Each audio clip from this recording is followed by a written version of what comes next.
the thesis on, at least for me, is there's this massive pool of liabilities that can't be paid down around the globe, hundreds of trillions that can't be paid down in real terms or nominal terms.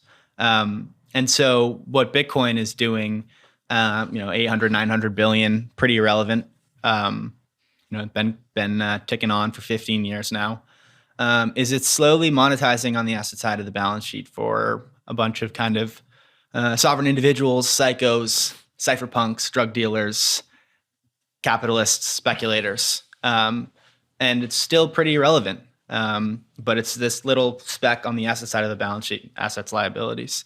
And all this ETF is doing is it's getting on the asset side of the balance sheet. And it's kind of, we're getting the piping from the legacy rails, the traditional financial system. And once we get that, similar to how stocks or housing or really any asset class in fiat nominal terms, not in real terms. I mean, for the last 40 years or so, we've seen this bull market where everything, because of the cost of capital going down, has increased in real terms.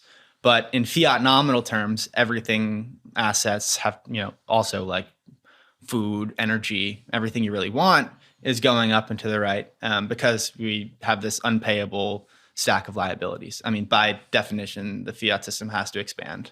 This is nothing new on this podcast.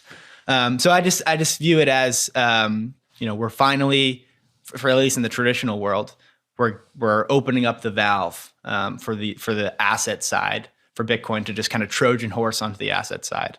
And while we've seen these 70, 80% drawdowns 3-4 times with Bitcoin, another cycle or two, another kind of order of magnitude higher, and all of a sudden it's not just speculators in trouble when Bitcoin crashes, it's systemic. And so we're obviously not there. We're not even close to there.